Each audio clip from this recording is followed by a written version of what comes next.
நான் உடல் அல்ல என்று புரிந்து கொள்வது எப்படி? அப்படிங்கிறத நம்ம டிஸ்கஸ் பண்ண போறோம். நம்ம எல்லாருக்கும் ஒரு விஷயம் தெரியும். இந்த உலகம் என்பது எண்ணங்களால் உருவான மாயத் தோற்றம் என்று. இந்த எண்ணங்களால் உருவான மாயத் தோற்றம் அப்படிங்கிறத எல்லாருக்கும் தெரிஞ்ச ஒரு விஷயம் தான். நம்ம பேசிக்கலி மனமா சூழலா அப்படின்னு சொல்லிட்டு ஒரு கிளாஸ் நம்ம கேட்டிருக்கோம். அப்படின்னா என்ன அர்த்தம்னா, ஒரு மனிதனின் சுகத்தையும், துக்கத்தையும் நிர்ணயிப்பது அவனவன் எண்ணங்களா அல்லது அமைகின்ற சூழலா அப்படின்னு சொல்லி அர்த்தம். சரியா? அங்க நம்ம என்ன ப்ரூஃப் பண்ணியிருக்கோம் அப்படின்னு சொன்னா, சூழல் எதுவா இருந்தாலும் அது நேரடியாக உன்னை தாக்காது என்றும், ஒரு மனிதனின் சுகதுக்கத்திற்கு அடிப்படை காரணமாக இருக்குது அவனது எண்ணங்களே அப்படின்னுட்டும் நம்ம சொல்லியிருந்தோம் இல்லையா? அத ப்ரூஃப் பண்றதுக்கு அதுல அந்த எண்ணத்துல என்னடா பிரச்சனை அப்படின்றத அடுத்ததா ஆரம்பிச்சோம். முதல்ல என்ன புரிஞ்சுக்கிட்டோம் அப்படின்னா, நேரடியாக எந்த சூழலும் ஒரு மனிதனை தாக்காது. அது பிச்சை எடுக்கிற சூழலே இருந்தாலும் சரி, அதையும் சந்தோஷமா எடுத்துக்கிட்டு பிச்சை எடுக்க ஆரம்பிச்சுட்டான்னா, அப்புறம் சூழல் டம்மியே பீஸ் ஆயிடும். ஸோ இவனுடைய எண்ணம் அதை எப்படி எடுத்துக்கிறதுன்றது ரொம்ப முக்கியம் அப்படின்னு சொல்லியிருந்தோம் இல்லையா? அதே மாதிரி அவமரியாதை வருது அப்படின்னாலும், அது அவமானத்தை ஜெயிலுக்கு போறவன் சந்தோஷமா போறவன் மாரி, அவன் மாரி போக முடிஞ்சது அப்படின்னு சொன்னா, அப்படிங்கிற மாரி எக்ஸ்ட்ரீமா நம்ம பேசினோம். அடுத்து முக்கியமானது என்ன பேசினோம் அப்படின்னா, அந்த மனசுல என்னடா தான்டா கோளாறு? ஏன்னா மனசுதான் காரணம்னா, எனக்கு என்ன பைத்தியமா பிடிச்சிருச்சு. எனக்கு என்னதான் கோளாறு அப்படின்னா, அடிக்ஷன் அப்படின்னு ஒரு வார்த்தையை கொண்டு வர்றோம். நீ வந்து பற்று வச்சுட்ட அப்படின்னு சொன்னா, கண்டிப்பா உனக்கு நீயே யமனாக செயல்படுவாய் அப்படின்னு பார்த்தோம். நான் என்ன லூசா? எனக்கு நானே எதிரியா செயல்படுறதுக்கு அப்படின்னா, ஆமாடா. எப்ப மனசுல அந்த எண்ணத்துல மனசுனாலும் என்னன்னாலும் ஒண்ணுதான். சோ அந்த எண்ணத்துல விருப்பும், வெறுப்பும் வந்துடுச்சு அப்படின்னு சொன்னா, ஆட்டோமேட்டிக்கா நீ உனக்கே எதிரியாகத்தான் செயல்படுகிறாய் என்று புரிந்து கொள். அப்படின்னு சொன்னோம். அத புரிஞ்சுக்கிறதுக்கே ரொம்ப கஷ்டமா இருக்கு. சரியா? எண்ணத்தில பற்று வச்சுட்டேன்னா, லைக்ஸ் அண்ட் டிஸ்லைக்ஸ் இல்லாத எண்ணமா அப்டின்னா என்னது? எப்படி?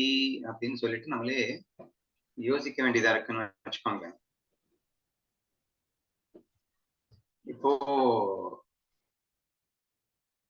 நளின்னா எந்திரம் அப்படின்னு சொல்லிட்டு ஞானேஸ்வரியில ஒரு உதாரணம் சொல்லப்பட்டிருந்தது.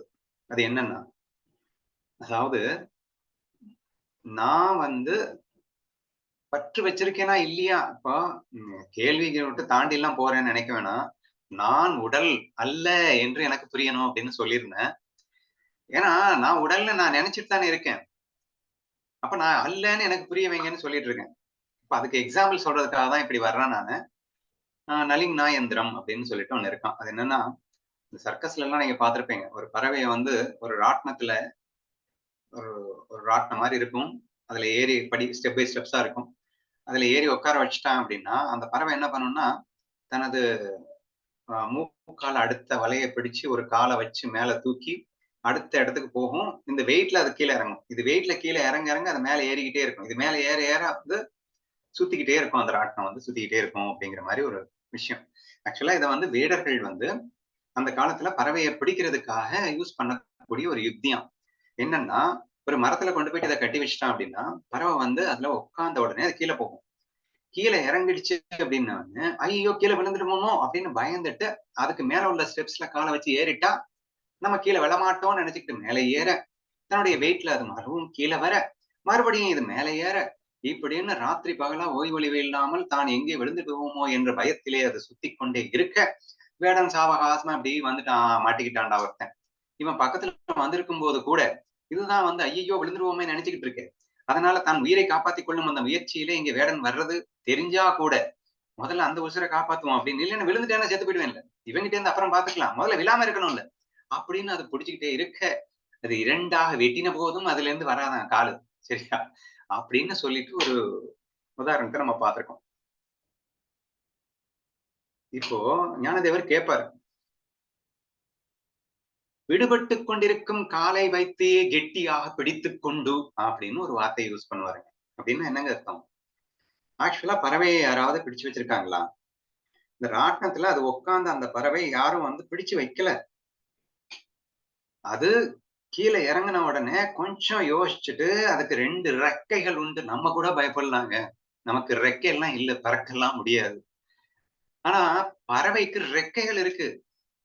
வானிலேயே தரையிறது. அது கீழ விழவா போகுது. ரெக்கை இருப்பதை மறந்துவிட்டு தன் கால்களை கொண்டு விழுந்து விடுவோம் என்று நினைத்து மேலே ஏறிக்கொண்டிருந்ததே அந்த பறவை யாராவது அதை கட்டி போட்டாங்களா? விடுபட்டிருக்கும் தன் கால்களை கொண்டே கெட்டியாக பிடித்திருப்பது போலே அப்படின்னு அவர் எக்ஸ்பிளைன் பண்ணிருப்பார். சரியா?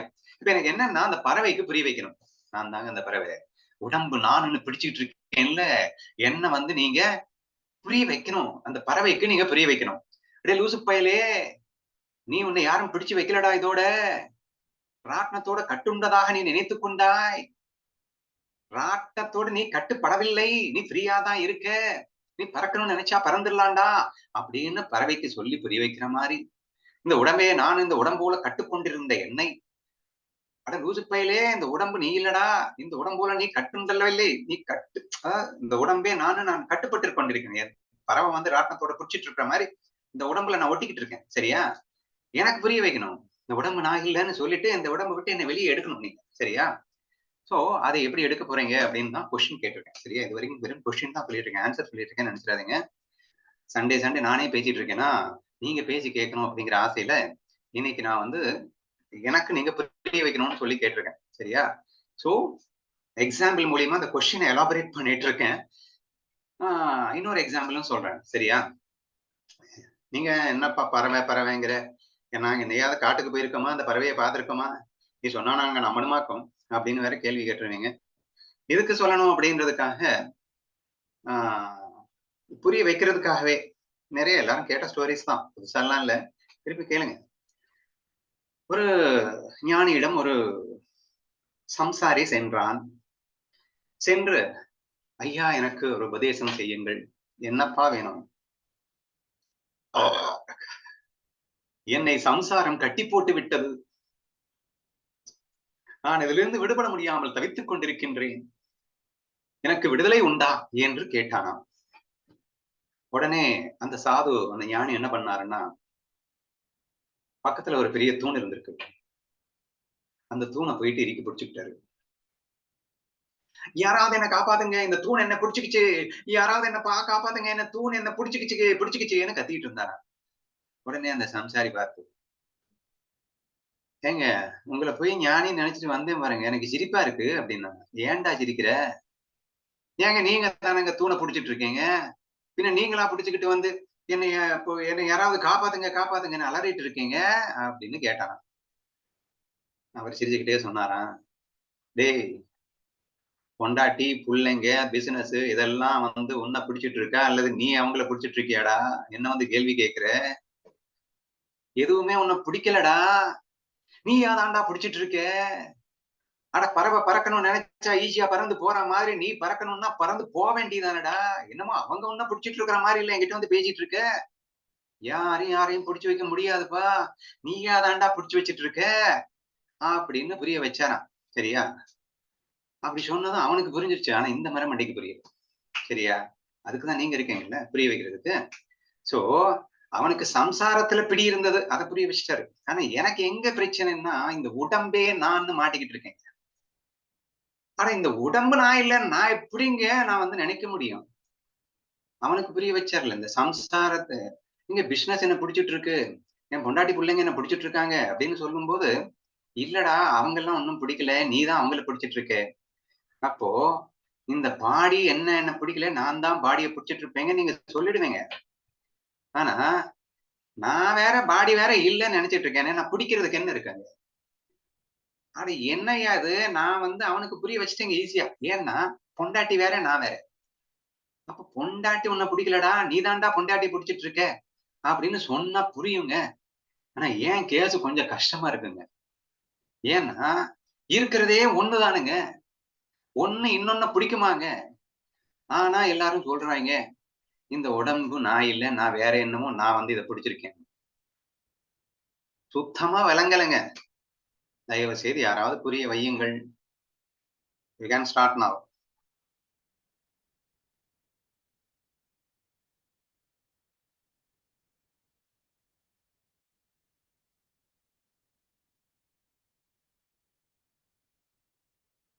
ஸ்டார்ட் பண்ணுங்கம்மா.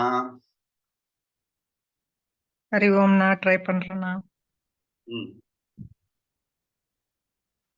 இந்த உடம்பு நான் அல்ல, நீ அல்ல அப்படிங்கிறதுக்கு ஃபர்ஸ்ட் இது ஞானேஸ்வரியில சொல்லியிருப்பாரு. அது எல்லாருக்குமே நல்லா புரியும். தங்கி போவதற்கு வந்த ஒரு வாடகை வீடு அப்படிங்கிறத நினைக்கணும். உன் வீடு கூட உன் சொந்த வீடு கூட கிடையாது, வாடகை வீடு. ஆமா. அந்த வாடகை வீட்டுல இருந்துகிட்டு என்னோடது நானு நீ சொந்தம் கொண்டாடினா அது எவ்வளவு முட்டாள்தனம். இது அது வாடகை ஃபர்ஸ்ட் வீடு. புரியணும். ஆமா, எங்க புரிய வைக்கணும்ல, சும்மா புரியணும்னு அப்புறம் புரிஞ்சிருமா எனக்கு? இதான் வாடகை வீடு அப்படின்னு ஷியாமலாமா எனக்கு புரிய வைக்க ட்ரை பண்ண. இது வாடகை வீடு நினைக்கணுமா? நான் இத நான் தான் இதுன்னு நான் சொல்லிட்டு இருக்கேன். இவங்க சொல்றாங்க இது வாடகை வீடா. அப்புறம் நான் எங்க இருக்கேன்? நான் எங்கெங்க இருக்கேன்? நான் தானே இது. என் வீட்டை போயிட்டு என்ன போயிட்டு வாடகை வீடுங்கிறாங்க. எப்படி எனக்கு புரியலையே.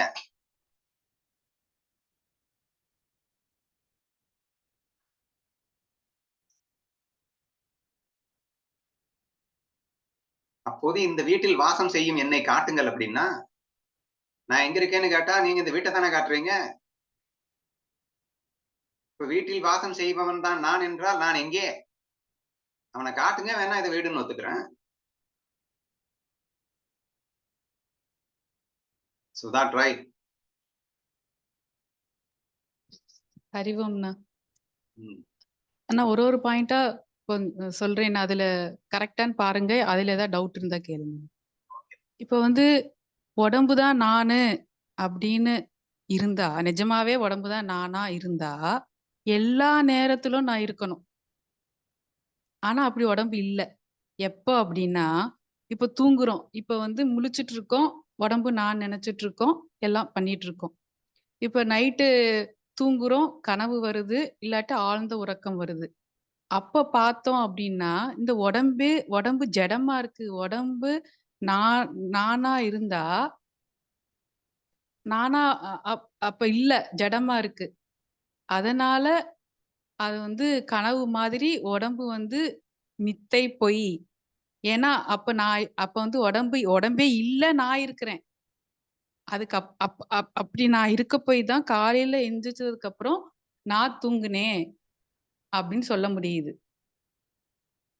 புரியுதா? இத வச்சு இந்த உடம்பு நீ இல்லைன்னு சொல்ல வரீங்களா? ஆமா. கனவு எக்ஸாம்பிளை வைத்து நீங்கள் சொல்லும் போது எனக்கு புரிகிறது. நான் தூங்கிவிட்டேன் அப்படின்னா இந்த உடல் தூங்கிவிட்டது. ஆனாலும் ஒரு உலகத்தில் நீ வாழ்ந்தாய் என்ற ஒரு பிரமை முழித்தவுடன் ஏற்பட்டது. அப்படி என்றால் இந்த அனுபவம் உனக்கு எப்படி ஏற்பட்டது என்று ஒரு கேள்வியை கேட்கிறீர்கள். தூங்கிய உடம்பினால் ஏதாவது அனுபவத்தை கொடுக்க முடியுமா? ஏன்னா அந்த உடம்பு நடந்தா ஒரு அனுபவம் வரும், ஓடினா ஒரு அனுபவம் வரும், சாப்பிட்டா ஒரு அனுபவம் வரும், பார்த்தா ஒரு அனுபவம் வரும். இந்த உடம்பை வைத்துத்தான் அனுபவிக்கின்றேன் என்று நீ சொல்வதை உண்மையானால், உடல் தூங்கிய பிறகு நீ அனுபவித்தாயே அது என்னது அப்படின்னு அழகா கேட்கும் போது உணர்ந்து விட்டேன் அம்மா. இந்த உடல் தூங்கிய பிறகும் எனக்கு அனுபவம் ஏற்படுகிறது என்று நான் ஒப்புக்கொள்ளும் போது இந்த உடல் நானாக இருக்க முடியாது.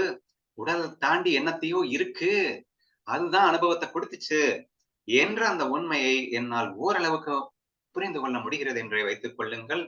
அப்படி நான் நினைத்தால் கூட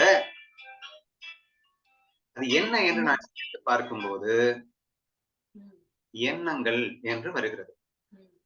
நான் தூங்கிய பிறகு எனக்கு அனுபவத்தை கொடுத்தது எது என்று நான் சிந்தித்து பார்த்தால் எண்ணங்கள் என்று வருகிறது. அப்போது அந்த எண்ணங்கள் தான் நானாக இருக்க முடியும் என்று எனக்கு தோன்றுகிறது.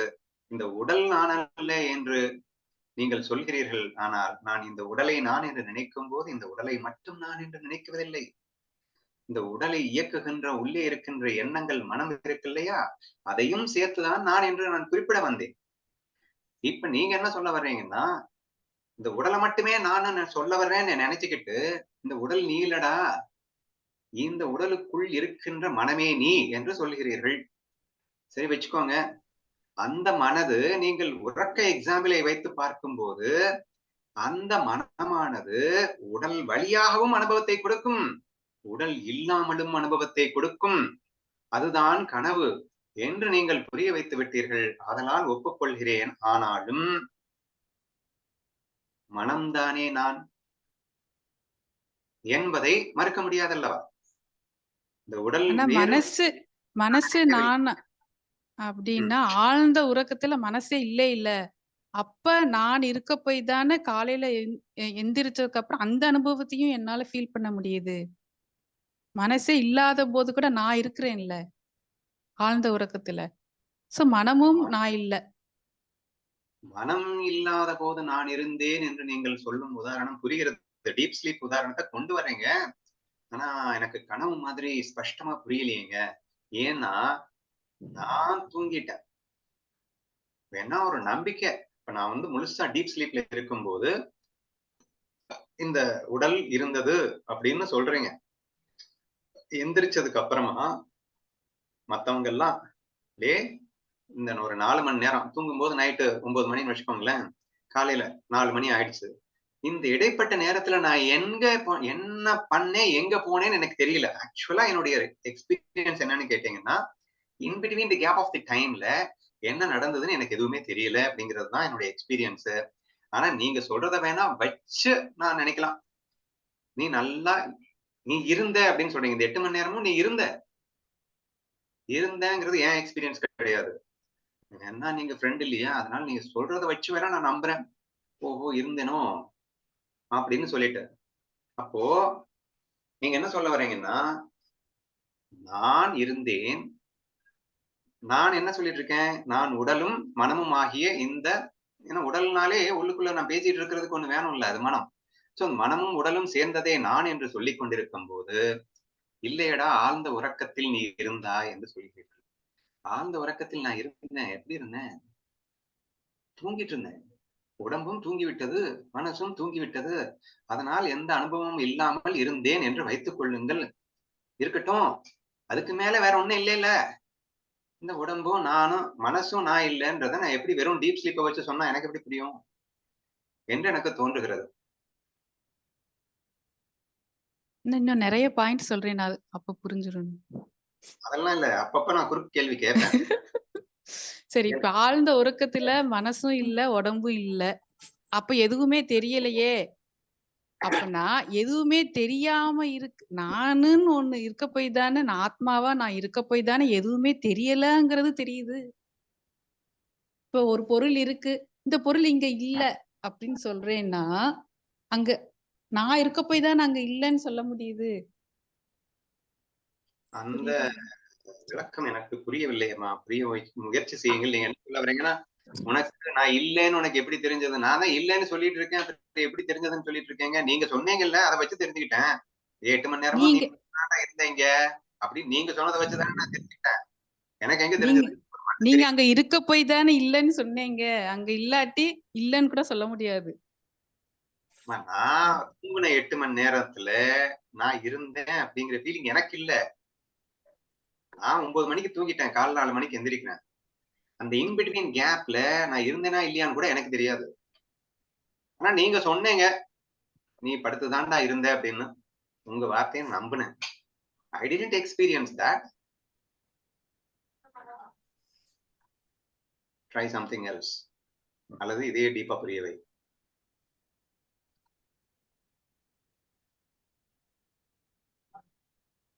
நீங்களே சொல்லிக்கோங்க. சரி, anybody else? வா. ட்ரை பண்றேன்னா, நான் உடம்பல்ல, மனமல்ல, சித்தமல்ல, எண்ணமல்ல. நான் எப்போதுமே அகர்த்தா தன்மை தான் இருந்துட்டு இருக்கேன். கர்த்தா தன்மை இல்ல. அப்புறம் அபோக்தா சொல்லலாம். ஏன்னா இந்த உடம்பு ஃபுல்லும் அவன் கொடுத்ததுன்றது எனக்கு தேவாலயமா தெரியுது. அவன் கொடுத்த உடம்ப ஊன் உடம்ப ராகத்வேஷத்துல, அகங்காரத்துல, என்னோட எண்ணம் படி நான் சிக்குண்டு இருந்தேன்னா, அது துக்காலயமா தெரியுது. எப்படி சொல்லணும்னா, பிறந்ததுல இருந்து பிறக்கிறேன். முதல்ல அம்மா கருவில இருந்து பிறக்கிறேன். அப்புறம் வளர்றேன். அப்புறம் மடியிறேங்கிறப்ப எல்லா இதுலயுமே இந்த உடம்பு அழிஞ்சு போயிருது. அப்படியே மாறி மாறி தான் கொண்டிருக்குது. அது நித்தியமா இல்ல. அது அனித்தியமா இருக்கு. அப்படின்றப்ப ஃபுல் அண்ட் ஃபுல்லா அங்க தேய்றது, வளர்றது, அது ஃபுல்லுமே உடம்பு அழிஞ்சுதான் போறது. ஒன்னே ஒண்ணு மட்டும் தான் நித்தியமா இருக்குது. அது எப்படின்னு சொல்லணும்னா ஆத்மா தான். அது ஒண்ணுதான் உண்மை. மத்ததெல்லாம் வந்து பொய் அப்படின்னு கூட நான் சொல்லலாம். நீங்க சொன்ன மாதிரி ஃபுல்லும் வந்து என்னோட எண்ணம் தான். ஃபுல்லும் கற்பனைலாம் மாறி மாறி வந்துட்டு இருக்குது. அது எதுவுமே உண்மை இல்ல. அவன் கொடுத்தது ஃபுல்லுமே வந்து அவன் கொடுத்ததா என்னை வந்து அவன்கிட்ட அர்ப்பணிச்சுட்டு நான் இருந்தேன்னா அவனே என்னை பாத்துக்கிறான் அப்படின்றப்ப வந்து ஃபுல் அண்ட் ஃபுல்லா ஃபுல்ஃபில்டா தான் நான் இருக்கிறேன். அப்படின்றப்ப வந்து நான்ன்றது வந்து அந்த ஒரு ஆத்மா தன்மை தான் குறிக்குது. அப்படி இல்லாட்டி ஃபுல் அண்ட் ஃபுல்லா என்னோட எண்ணத்தை வச்சு நான் பண்றேன், நான் எடுக்கிறேன், நான் எல்லாம் இது பண்ணிட்டு இருக்கேன் அப்படின்னா அது அகங்காரத்துல தான் கொண்டு போய் முடியுது. அப்படின்றப்ப வந்து ஃபுல் அண்ட் ஃபுல் நான் வந்து ஃபுல்ஃபில்டா இல்ல அந்த இடத்துல. ஏதோ ஒரு இடத்துல லாக் ஆயிட்டு சிக்கிட்டு என்னோட மனசை வச்சு நான் கஷ்டம் தான் பட்டுட்டு இருக்கேன். அப்படின்றப்ப வந்து ஃபுல் அண்ட் ஃபுல்லா அவன் கொடுத்ததை வந்து அவன் கொடுத்ததாவே நான் பாவிச்சுக்கிட்டு எல்லாம் அவன் பண்றான், அவன் எடுக்கிறான், அவன் வைக்கிறான், எல்லாமே நம்மளோட ஒரு ஒரு சின்ன துரும்பு கூட நம்மளால ஒன்றும் பண்ண முடியல அப்படின்னு விட்டுட்டோம்னா அவன் இதெல்லாம் அவன் சொரூபத்திலே நிக்கலாம்ன்றது மட்டும் எனக்கு தோணுதுன்னா அது வந்து நாமரூபமா எதுவுமே நாமரூபத்தை பார்க்காம சொரூப தன்மையை மட்டும் பார்த்தேன்னா அங்க வந்து எனக்கு ஃபுல் அண்ட் ஃபுல்லா அவனே அவன்கிட்ட சரண்டரா விட்டுட்டோம்னா அங்க ஒண்ணுமே இல்ல, எல்லாமே அவன் இருக்கிறான். ஃபுல் அண்ட் ஃபுல்லா அந்த இடத்துல வந்து மாயையோட சொரூபம் இல்ல, நித்திய ஆனந்தம் மட்டும்தான் இருக்குது, பிரம்மஸ்வரூபம் மட்டும்தான் இருக்கு அப்படின்னு மட்டும் எனக்கு தோணுதுண்ணா. சரி, புவனாமா சொல்றது வந்து இந்த அல்ப சக்தி, அல்ப ஞான சக்தி கொண்ட எனக்கு விளங்கவில்லை. ஆத்ம தத்துவத்தை அடிப்படையாக கொண்டு ஒரு பெரிய விளக்கம் கொடுத்து விட்டார்கள். எனக்கு நீங்கள் ஒரு விவாதம் மாதிரி கேள்வி கேட்டு ஒரு சிறு குழந்தைக்கு புரியும் வரை யாராவது முயற்சிக்குமாறு கேட்டுக்கொள்கிறேன்.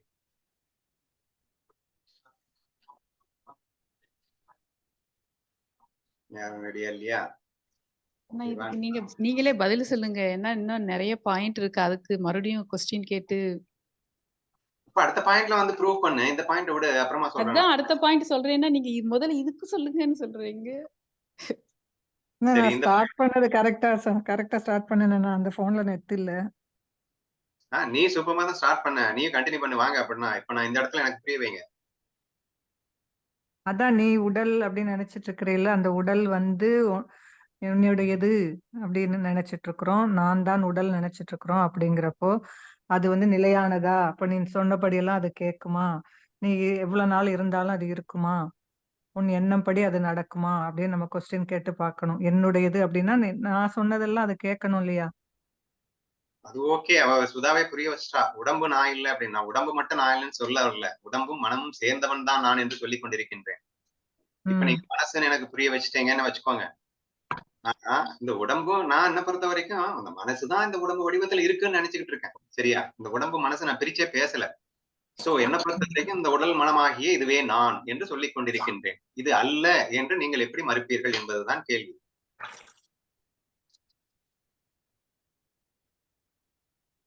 அது நிலையானது இல்லை அப்படின்னு சொல்லி நான் புரிய வைக்க வந்தேன். அது கரெக்டா வருமான்னு தெரியல. ஆழ்ந்த உறக்கத்துல நிலையானதல்ல. இரு சியாமலாமா பாயிண்ட்டுக்கு போலாம். நிலையானதல்ல என்று சொல்ல வருகிறீர்கள். வாஸ்தவம் தான் ஒப்புக்கொள்கிறேன். ஏனென்றால் எனது எண்ணம் என்பது நிலையாக இருப்பதில்லை. அது மாறிக்கொண்டே இருக்கின்றது. அந்த எண்ணத்தின் மாற்றத்திற்கு ஏற்றாற்போல் எல்லாமே மாறிக்கொண்டும் இருக்கிறது. இந்த உடலும் மாறிக்கொண்டேதான் இருக்கின்றது என்பதெல்லாம் எனக்கு புரிகிறது. அது மாறிக்கொண்டிருக்கிறது என்பதற்காக நான் இல்லை என்று நீங்கள் எப்படி சொல்வீர்கள்? நான் மாறிக்கொண்டே இருக்கிறேன் என்று நான் சொல்லிக் கொண்டிருக்கிறேன். மாறிக்கொண்டிருப்பது என்பதற்காக நான் இல்லை என்று சொன்னால் எப்படி நான் புரிந்து கொள்ள முடியும்? ஆமாம், ஒப்புக்கொள்கிறேன். மாறிக்கொண்டே இருக்கிறது. ஆமாம், மாறிக்கொண்டே இருக்கிறேன். நான் சின்ன வயசுல இருந்த மாதிரி நான் சொன்னேன் உங்ககிட்ட. 5 வயசு போட்டவன் இந்த வயசு போட்டவன் மாறிதான் இருக்கு. அதுக்காக நான் இல்லைன்னு ஆயிடுமா? நானே தானே. இதை எப்படி நான் புரிஞ்சுக்கிறது? அப்ப அந்த உடல் நான் அப்படின்னு வச்சுக்கிட்டு இருக்கிறப்பெல்லாம் நீ சந்தோஷமா இருக்கிறியா அப்படின்னு ஒரு கொஸ்டின் கேட்போம். அட நானும் வந்து சந்தோஷமாவும் இருப்பேன், அழுதுகிட்டு தான் இருப்பேன். அது யாரும் இல்லைன்னு சொன்னா. ஆனா இந்த உடம்பு மனசுன்னு தானே நானு. அது இல்லைன்னு எப்படி சொல்லுவீங்க? சந்தோஷமா இருக்கிறதா பேரானந்தமா இருக்கணும் தான் எல்லாத்துலயும் சொல்லி நம்மள அனுப்பிச்சிருக்கான். அப்ப இந்த உடல் நீன்னு வச்சுட்டு புரியுது. என்னுடைய மனசு என்னுடைய எண்ணங்களை வந்து நான் சரியா வச்சிருந்தா நான் சந்தோஷமா தான் இருக்கிறேன்.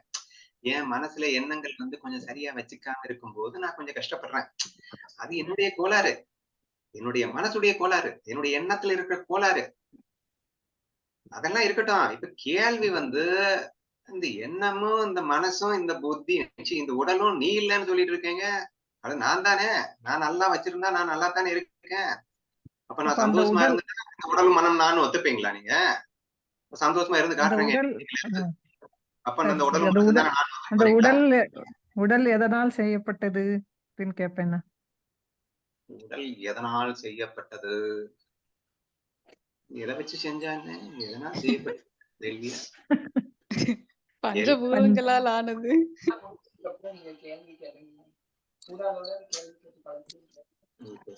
நான் புரிஞ்சுக்க வேணாமா? அவங்க பாட்டு சொல்லுவாங்க இந்த போனா மாதிரி. எனக்கு புரிய வேணாமா? ஊடல் கொஸ்டின் கேட்டா எனக்கு புரியும். அண்ணா என்னம்மா மொத்தமா இப்ப சொல்ல ஆழ்ந்த கேட்டு சொல்றாமா? அது எப்படிமா எனக்கு இப்ப புரியும்? அண்ணா மனமற்ற நிலையில நம்ம இருக்கும்போது ஆனந்தமா இருக்கிறோம். எப்போ அப்படின்னா ஆழ்ந்த உறக்கத்துல மனசுல இருக்கிற எண்ணங்கள் படிப்படியா குறையறதால ஆனந்தமா இருக்கிறோம். அப்புறம் நிர்விகல்ப இந்த சமாதியிலையும் மனமற்ற நிலையில இருக்க போய் ஆனந்தமா இருக்கிறோம்.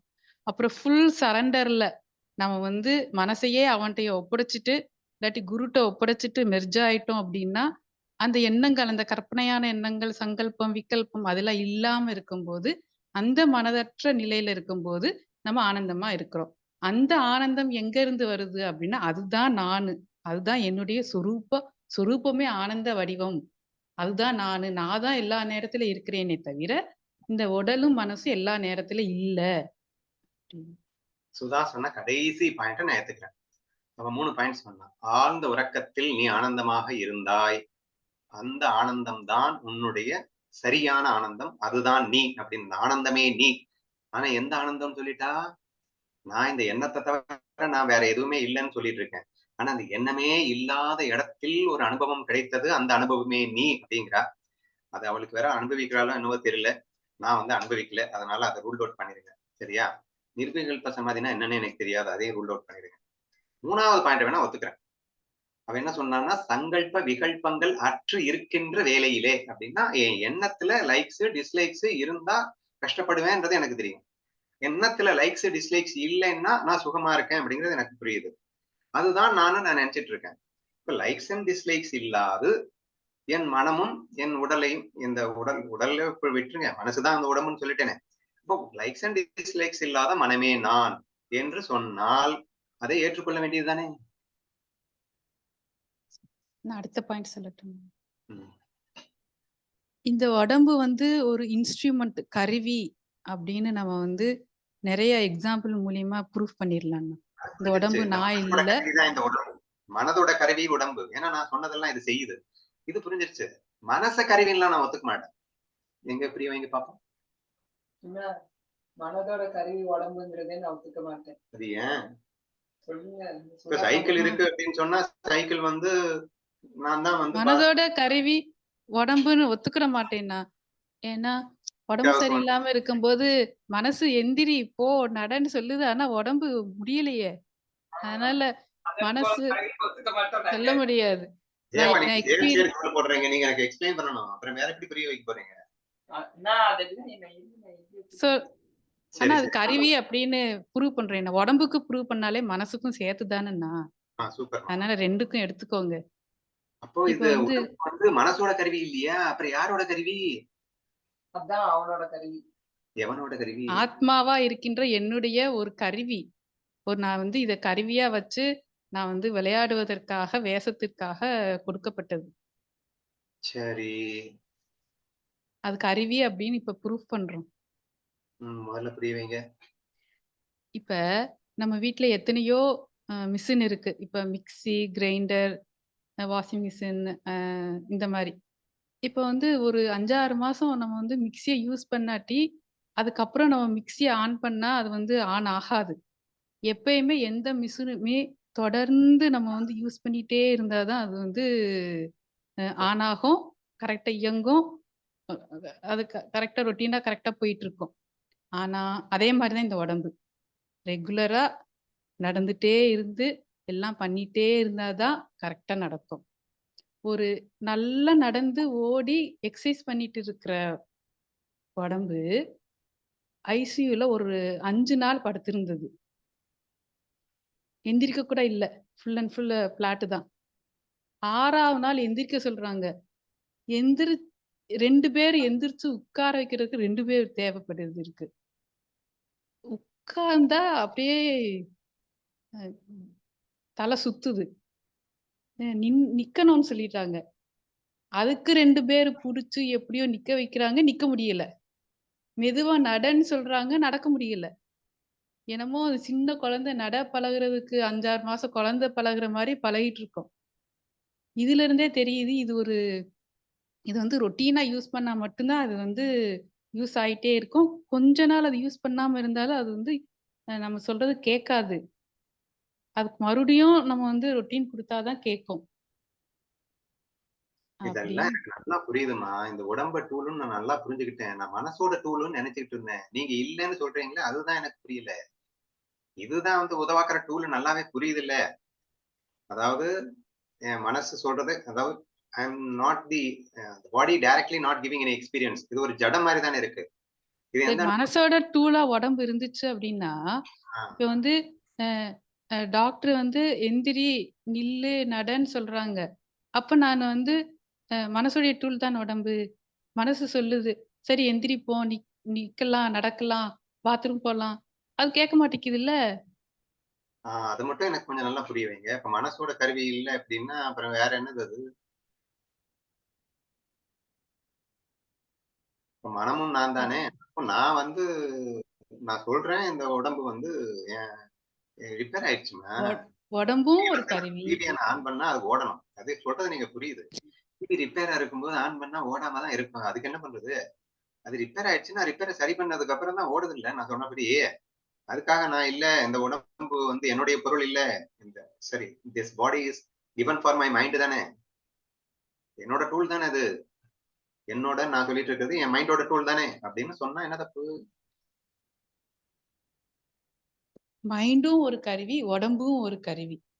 அ அ நம்ம வந்து மைண்ட் கருவிலாம் நான் ஒத்துக்க மாட்டேன். மைண்ட் கருவியா? அப்புறம் அந்த கருவிய யூஸ் பண்ணவன் எவன்? அத காட்டுங்க அப்பன்னா.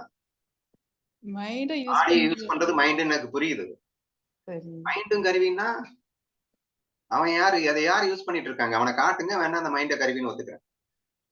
இப்ப மைண்டு ஒரு கருவி அப்படின்னு எப்படி நம்ம புரிஞ்சுக்கிற முடியும் அப்படின்னா, இப்ப அதுல நம்ம வந்து சாட்சியா இருந்து பார்க்கும்போது, அது என்ன எண்ணங்கள் வருது? எப்படி நினைக்கிறோம்? என்ன மாரி நம்ம வந்து கற்பனை ஓடுது? அப்படின்னு தனியா இருந்து பார்க்க முடியுதுல்ல. இப்ப நானே மனசா இருந்தா, நான் வந்து தனியா இருந்து பார்க்க முடியாது. சாட்சியா நான் வந்து பகவானா, ஆத்மாவா இருக்க போய் தான், தனியா இருந்து மனச கூட என்னால கவனிக்க முடியுது. சோ மனசும் ஒரு கருவி உங்க தான். மனச விட்டு நீங்க பிரிஞ்சு உங்களையே நீங்க பார்க்கக்கூடிய அளவுக்கு உங்களுக்கு தகுதி இருக்கும் போலங்க. அதனால உங்களுக்கு புரியுது. அப்படி என் மனச விட்டு நான் என்னைக்குமே பிரிஞ்சது இல்லையே! அப்புறம் எனக்கு எப்படி புரியும்? இப்ப எ எ நீ நம்மளே சொல்லுவோம். நான் ஒரு ஒரு நேரத்துல, என் மனசு இன்னைக்கு கஷ்டமா இருக்கு. அ இன்னைக்கு என்னன்னு தெரியல. ஏதோ நெனச்சுட்டே இருக்கு. அப்படின்னு நம்மள நம்மள விட்டு மனசு தனியா நம்ம வந்து எத்தனையோ தடவ சொல்லியிருக்கோம். மனசு கஷ்டமா இருக்கு. ஆமா, மனசு கஷ்டப்படுது தான். அதான் அந்த சங்கல்ப விகல்பத்துல கஷ்டப்படுதுன்னு சொன்னேன்ல. அது என் தப்பு தானே! என் எண்ணத்தோட தப்பு. என் மனசோட தப்பு. அதனால நான் சரியா இருக்கும்போது நான் சந்தோஷமா இருக்கேன். நான் தப்பா இருக்கும்போது நான் அதான் கஷ்டப்படுறேன். என்னுடைய மனசு கஷ்டப்படுது. அப்ப வந்து நான் இல்ல. என்னுடையது அது. இப்ப நெறைய நேரம் நம்ம வந்து இந்த உடம்பையும், மனசையும் என்னுடையது, என்னுடையதுன்னு யூஸ் பண்ணுவோம். நமக்கே தெரியாம. அப்ப அப்ப இருந்தே தெரியுது இந்த உடம்பும், மனசும் நான் இல்ல அப்படின்னு. நானா இருந்தா அது எப்படி இதுக்கு இது என்னுடையது? புரியாதாக்கு உங்களுக்கு? நான் வந்து என்னுடைய உடம்புன்னு சொன்னேன்னா, மனசு நான் ம். நெனச்சுக்கிட்டு உடம்பு என்னுடையதுன்னு சொல்லுவேன். என்னுடைய மனசுன்னு சொல்லும்போது, இந்த உடம்ப நான் நெனச்சுக்கிட்டு, இந்த உடம்போட மனசு என்னுடையது அப்படின்னு சொல்லுவேன். இதுக்காக நான் 2மே என்னுடையது. 2மே என்னுடையதுதானே சொல்லுவோம். ஆமா பின்ன இது இது என்னுடையதுன்னு சொல்லும்போது, இது நான் ஆயிடுது. இத மனச என்னுடையதுன்னு சொல்லும்போது, இந்த உடம்பு நான் ஆயிடுது. அப்படித்தானே நெனச்சு நான் நீங்களே இப்ப குழப்பி மாத்தி மாத்தி பேசுறீங்க. நீங்க உடம்பா, மனசா இல்லாட்டி வேற யாராவதா?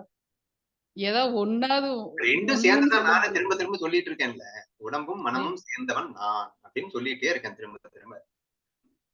அதான் அந்த உடம்பும், மனசையும் என்னுடையது, என்னுடையதுதான்னு சொல்றோம். சோ அது வந்து நான் இல்ல அப்படின்னு நம்ம சொல்ற வார்த்தையில சொல்றவன் இருந்து யாரு? சொல்றோம். உடம்பையும், மனசையும் சேர்த்து என்னுடையது அப்படின்னு யாராவது சொன்னானாக்கும். மனசு தான் சொல்லுது என்னுடைய உடம்பு அப்படின்னு. உடம்பு சொல்லுது என்னுடைய மனசு அப்படின்னு. இருக்கிறதே இந்த 2 தான் இருக்கேன். இதை தாண்டி என்னமோ இருக்கிற மாதிரியே பேசிட்டு இருக்கீங்க. அதை காட்டுங்க அப்பன்னா. அதான் நான் மனசு இப்ப என்ன நினைக்குது அப்படின்னு சாட்சியா இருந்து நம்ம பாக்குறோம்ல. அப்படின்னா தனியா இருந்து நம்மளால பார்க்க முடியுது இல்ல. இப்ப வந்து நம்மளால நம்ப என்ன முடியல அப்படின்னு. நினைக்குதுன்னு நான் பார்க்க ஆரம்பிச்சேன்னா மனசு நின்னுடுதுமா. ஏன் அனுபவம் சொல்றேன். அதாவது நான் பாட்டு நினைச்சுக்கிட்டே இருப்பேன். யாரோ ஒருத்தர் சொல்லி கொடுத்தாங்க. நீ என்ன நினைக்கிறேன்னு நீயே யோசிடா அப்படின்னு. மனசு நினைச்சு ஆமா இப்ப நம்ம என்ன நினைச்சிட்டு இருக்கோம் அப்படின்னு யோசிக்கும் போது அங்க ஒண்ணுமே நினைக்கல. ஸ்டாப் ஆயிடுது. நான் ஒண்ணே ஒண்ணு நினைப்பீங்க. என்ன நினைச்சிட்டு இருக்கோம்? அவ்வளவுதான் நினைப்பேன். நான் என்ன நினைச்சிட்டு இருக்கேன்றது மட்டும் தான் நினைச்சிட்டு இருக்கேன். என்ன நினைச்சிட்டு இருக்கேன்னு ஒண்ணு அது நினைப்பீங்க. என்னமோ ஒண்ணு தனியா நினைச்சுக்கிட்டே இருக்காக்கும், இன்னொன்னு வந்து தனியா இருந்து பாத்துக்கிட்டே இருக்காக்கும். அப்படி எனக்கு அனுபவம் இல்லையேம்மா. என்ன நினைக்கிறேன் அப்படின்னு நினைக்கிறீங்கல்ல, அந்த நினைக்கிறவன் தான் நீங்க. அம்மா என்ன நினைக்கிறேன்னு நினைக்கிறேன்ல. அப்படி நினைக்கும் என்ன போது நினைக்கிறேன் அப்படிங்கறது உங்களுக்கு தெரியுது இல்ல. என்ன நினைக்கிறேன் அப்படின்னு நினைக்கும் போது மீதி எண்ணங்கள் எல்லாம் காணோம். அப்புறம் அங்க தனியா இருக்கிற மாதிரியும் நான் இங்க இருந்து அதை பாக்குற மாதிரியும் அவ சொல்லிட்டு இருக்காளே இவ. இல்லன்னா ம். என்ன நினைக்கிறீங்கல்ல. இப்ப அந்த எண்ணங்கள்ல இருந்து தனியா வந்துட்டீங்கல்ல. என்ன நினைக்கிறேன்னு பார்க்கலாம் முதல்ல அப்படி போகும்போது தானே தெரியல. முதல்ல எண்ணத்துல ஓடிக்கிட்டே இருந்தேன். சரி. அப்புறம் எனக்கு தியானம் சொல்லி கொடுத்தாங்க. நீ வந்து எண்ணத்தோட ஓடாத. நீ வந்து என்ன நினைக்கிறேங்கிறத நீ வந்து பாரு. உன் எண்ணத்தை நீ பாரு அப்படின்னாங்களா. கண்ணை மூடிட்டு உட்கார்ந்தேன். என் மனசு அது பாட்டு கற்பனை பண்ணி. அப்புறம் தான் ஞாபகம் வந்தது. ஏய் நான் என்ன நினைக்கிறேன் அவங்க பார்க்க சொன்னாங்கல்ல அப்படின்னு நான் என்ன நினைச்சிட்டு இருக்கேன் அப்படின்னு பார்த்தா அங்க என்னமும் ஓடவே இல்லை. அங்க நான் என்ன நினைக்கிறோன்னு பாத்தீங்கல்ல. அந்த பார்வையாளன், பாக்குறவன், அந்த சாட்சி தான் நீங்க. ஆனா சாட்சியா இருக்கும்போது அங்க ஒண்ணுமே இல்லைங்கிறேன்ல. திருப்பி இல்லைண்ணா, ஆப்போசிட்ல பாக்குறதுக்கு. எண்ணங்கள் ஓடிட்டு இருக்கும் போதும் நீங்க வந்து எண்ணங்கள் ஓடுது அப்படிங்கறத ஒருத்தருக்கு உணர்ந்தாங்கல்ல. ம். எண்ணங்கள் ஓடிட்டு இருக்குன்னு ஒருத்தனுக்கு உணர்வு வந்தது. சரி. ஐயோ எண்ணங்கள் ஓட்டக்கூடாதுன்னு சொன்னாங்க அப்படின்னு ஒருத்தன் நினைச்சான். ம். அப்புறம் வந்து எண்ணங்களை நிப்பாட்டணும் அப்படின்னு ஒருத்தன் நினைச்சான். எண்ணங்களை நிப்பாட்டிட்டான் ஒருத்தன். எல்லாமே என் மனசுதான் அது. அதானா இது எல்லாத்தையுமே வந்து ஒரு உணர்வு உணர்ந்துகிட்டே இருக்குல்ல. அந்த உணர்வு தான் நீங்க. அந்த மனசு நீங்க இல்ல. இப்ப கூட என்னுடைய மனசுன்னு சொன்னீங்க. நான் மனசுன்னு சொல்லல. அப்படின்னு நம்ம எப்பயுமே வந்து நான் அப்படிங்கிறது வந்து உணர்வோட நம்ம அந்த உணர்வை தான் நம்ம நான் அப்படின்னு நம்ம சொல்லுவோம். என்னுடைய உடம்பு, என்னுடைய மனசு, என் மனசு சந்தோஷமா இருக்கு, என் உடம்பு கஷ்டப்படுது, என் அறிவு வந்து வேலை பார்க்கல, என் அறிவுக்கு எட்டல, என்னோட புத்தி இப்படி சொல்லுச்சு அப்படின்னு இது எல்லாமே என்னுடைய அப்படிங்கிற ஃபீலிங்ல தான் நம்ம பேச்சு வழக்குலயே நம்ம பேசுவோம். நீங்க சொல்றத பார்த்தா இப்ப எனக்கு இருக்கு புரியாத பாஷை உங்களை கவுண்டர் கொடுக்கறதுக்காக சொல்றேன். அப்ப நீங்க சொல்றத பார்த்தா உடம்பு சரியில்லை. ஆத்மா வந்து சுகப்படுற மாதிரியும் ஆத்மா தான் என்னோட நான் கஷ்டப்படுறேன். ஆத்மா தான் வந்து நான் சுகப்படுறேன்னு சொல்ற மாதிரியும் இல்ல பேசிட்டு இருக்கீங்க. ஆனா எல்லாரும் சொல்றாங்க ஆத்மா சுகப்படாது கஷ்டப்படாது அப்படின்னு. கஷ்டப்படாதுன்னு இது எல்லாத்தையுமே வந்து எக்ஸ்பீரியன்ஸ் பார்த்துக்கிட்டே இருக்கிறது தான் ஆத்மா. அதான் மனசு உடம்புக்கு அதான் ட்ரை பண்றாங்க. சொல்லுங்கம்மா. அதான் இப்ப எல்லாரும் சுதா ட்ரை பண்றது அதான். உடம்பு சரியில்லைங்கிறப்போ என் உடம்பு சரியில்லைன்னு சொல்லுவோமே ஒழிய நான் சரியில்லைன்னு ஒரு வேர்டு சொன்னதே கிடையாது நம்ம. இப்ப நானும் உடம்பு அந்நேரம் ஒண்ணா? ஏமா லாங்குவேஜ்ல மிஸ்டேக் இருக்கிறதெல்லாம் வச்சுக்கிட்டு எனக்கு சொன்னா எப்படிமா புரியும்? சரிண்ணா, இன்னும் நிறைய பாயிண்ட் இருக்குண்ணா. இது புரியாட்டி இன்னொரு பாயிண்ட்ல புரியலன்னு பாருங்க. என்ன புரியலன்னு இந்த சொல்லிட்டேன். கருவிதான் சொல்ல வந்தேன். சுதா சொல்லிட்டா. கருவிங்கிறது வச்சு இப்ப பைக் ஓட்டிட்டு போயிட்டு இருக்கிறீங்க. பைக் ஒருத்தன் ஓட்டுறான். அந்த பைக் அவன் நினைச்ச மாதிரி போய் சேருது. அவன் இங்க இருந்து ஒரு 5 மினிட்ஸ் இந்த இடத்துக்கு போகணும் டெஸ்டினேஷன் அவங்க ஃபிக்ஸ் பண்ணிட்டு போறான், போய் சேர்ந்துருது. அப்போ நானும் இந்த உடல் அப்படின்னு நினைச்சுக்கிட்டு நீங்க வந்து போயிட்டு இருக்கீங்க. அப்ப உங்களை ஓட்டுறது நீங்க பைக் ஓட்டுறீங்க. அப்ப பைக் உங்களோட கருவி. அப்ப நீங்க போய் சேர்றதுக்கு கரெக்டா போய் சேர்ந்துருவீங்களா நீங்க நினைச்சபடி? மனசு கரெக்டா இருந்தா மனசு போய் கரெக்டா சேரும். மனசுல கோளாறு இருந்தா சரியா போய் சேராது. ஒரு ஆக்சிடென்ட் ஆயிருச்சு. அப்ப என்ன நடக்கும்? அது யார் செஞ்சா? ஆக்சிடென்ட் ஏன் ஆச்சுன்னு கேட்டீங்களா? ஆக்சிடென்ட் ஆச்சு. அந்த இடத்துக்கு போக முடியல. உங்க உடலும் மனதும் அப்படியே போய் அங்க போய் சேரணும்ட்டு போகுது. ஆனா உங்களை ஒரு ஏதோ தடங்கள் வந்து நீங்க போக முடியல. அப்ப யாரு நீங்க கருவி? நீங்க தான் கர்த்தாவா இல்லாட்டி வேற யாராவது இருக்காங்களா உங்களை ஓட்டுறது? நான் ஷியாமளாம்மா சொல்றதே உங்களுக்கு புரியுற மாதிரி சொல்றேன். சரி, இந்த உடம்பு தான் நானு, மனசுதான் நானுன்னு சொல்லிட்டு இருக்கீங்க. இந்த உடம்புக்குள்ள முதல்ல என்னென்ன உறுப்பு இருக்கு உள்ள அப்படின்னு முதல்ல தெரியுமா? அது என்ன வேலை பாக்குதுன்னு தெரியுமா? தெரிஞ்சாலும் தெரியலன்னாலும் நான் தானே. தெ நானா இருந்தா நான் Control எனக்குள்ள என்ன இல்லாத இருக்கு? இல்லைன்னா ஆமா. நீங்கலாம் உள்ள போயி எல்லா வேலையும் பண்ணிட்டு இருக்கீங்க. எல்லா உறுப்பையும் எங்கெங்க இருக்குன்னு முதல்ல தெரியாது. என் முதல்ல மனசு சப்கான்சியஸ் மைண்ட் நாங்க வந்து ஒரு ப்ரோக்ராம் பண்ணி வச்சிருக்கோம். பெர்மனன்ட்டா வந்து இந்த ஹார்ட்ட இயக்கிட்டே இருன்னு நாங்க தாட் போட்டு வச்சிருக்கோம். அது தாட் தானா இயங்குது. சப்கான்சியஸ் மைண்ட் நான் வந்து வெறும் 2 மைண்ட் நானு. Conscious mind and subconscious mind. என்னுடைய உறுப்புகளை இயக்குவது என்னுடைய சப்கான்சியஸ் மைண்ட். அந்த மைண்ட் என்ன அந்த நினைக்குது? அந்த சப்கான்சியஸ் மைண்ட் பியூரா இருந்தா அதுதான் பகவானுடைய இயக்கம். இல்ல உங்களுடைய சப்கான்சியஸ் சியாமலாமா சொன்னது எனக்கு புரியுற மாதிரி இருந்தது. அதை பேஸ் பண்ணி அப்படியே போயிருங்க. ம். நான் என்ன நினைச்சிட்டு இருந்தேன்னா இது வரைக்கும் இந்த உடல் மனம் மட்டுமே நான் என்று நினைத்துக் கொண்டிருந்த வேலையிலே சியாமலாமா சொன்னது கொஞ்சம் அறிவு கண் விழித்த மாதிரி இருந்தது. அவங்க என்ன சொன்னாங்கன்னா, டேய் நீ ஏன் ஆக்சிடென்ட் ஆனேன்னு கேட்டாங்க. நான் என் மனசு வந்து எங்கேயோ வச்சு ஓட்டிட்டேன், அதனால ஆக்சிடென்ட் ஆனேன்னு. ஆனா 100% அவேர்னஸோட நீ 100% தெளிவா தப்பே பண்ணாம நீ தெளிவா போனா மட்டும் ஆக்சிடென்ட் ஆகாம இருந்துருமா அப்படின்னு ஒரு கேள்வி கேட்டாங்க. இல்ல ஆயிடும். அப்போ இந்த உடலை முழுவதுமாக உன் கட்டுப்பாட்டில் வைத்து இருக்கிறது மனசுன்னு சொல்ற. அந்த மனசும் உடம்பும் நல்லா இருக்கு. ஆனா உடம்பும் மனசும் சூப்பரா கரெக்டா இருந்து ஒரு வேலையை செய்யணும்னு நினைக்கும் போதும் ஆக்சிடென்ட் ஆகும் அல்லவா அப்படின்னு கேட்டாங்க. ஆமா ஆகுது அப்படின்னு சொல்ல வேண்டியது இருக்கு. இப்ப இதுக்கு என்ன காரணம்? அப்போ இந்த உடல் மனதை தாண்டி இன்னொன்று இருக்கிறது. அதன்படிதான் இந்த மனமும் உடலுமே இயங்குகிறது என்பது போல இப்போ ஒரு புதுசா வந்து கொண்டு வந்திருக்காங்க. இப்போ அதை கேட்கும்போது எனக்கு என்ன தோணுது அப்படின்னா, புதுசா என்ன இருக்கு அப்படின்னா, என்ன மாதிரியே நிறைய பேர் இருக்காங்கல்ல. என் உடம்பும் மனசும் நல்லா தான் ஓடிச்சு. ஆனா எதிர்ல வந்த உடம்பும் மனசும் நல்லா ஓடாம என்ன வந்து இடிச்சுட்டான்.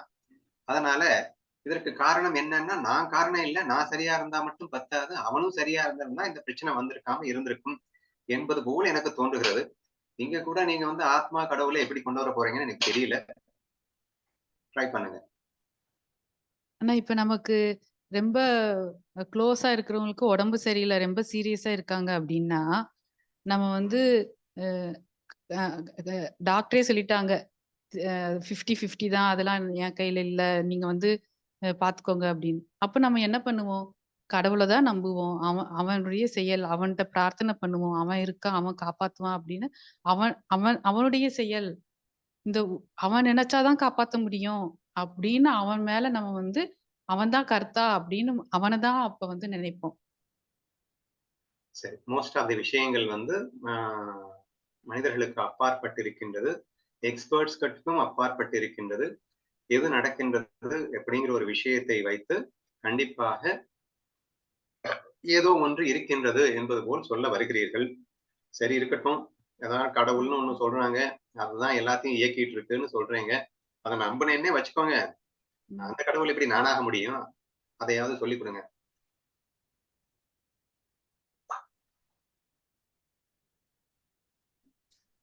ஹரியோம் அண்ணா.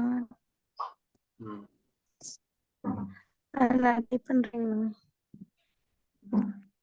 நம்ம கோமா ஸ்டேஜ்ல நம்ம இருக்கும்போது அந்த இடத்துல நமக்கு எந்த எண்ணமே இல்லையா, ஆனாலும் நம்ம உயிரோட தான் இருக்கோம். இடத்துல உடம்பும் வேலை செய்யல, மனசுமே வேலை செய்யலையே, அப்போ அந்த ஒண்ணு தானே நாம அப்படின்னு எனக்கு தோணுதுங்க. சூப்பர்.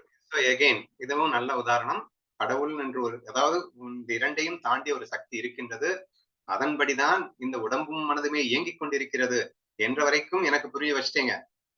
ஆனா அதுதான் நான் சொன்ன என்ன அர்த்தம்? இந்த உடம்பும் நான் மனசும் நான் நினைச்சிட்டு இருக்கேன். இந்த ரெண்டும் தாண்டி ஒண்ணு இருக்கு. அது கண்ட்ரோல்ல தான் இந்த 2 இருக்கு அப்படிங்கிற அளவுக்கு இப்ப புரிய வச்சிருக்கீங்களே தவிர, அந்த கடவுளே நான்னு இப்ப எனக்கு புரிய வைக்க முடியாதுல்ல. இதுவரைக்கும் சொல்லலையே நீங்க. நான் இந்த உடம்பு மனசுன்னு தான் நினைச்சிட்டு இருக்கேன். இது இல்லன்னு இன்னும் ப்ரூஃப் பண்ணலையே நீங்க.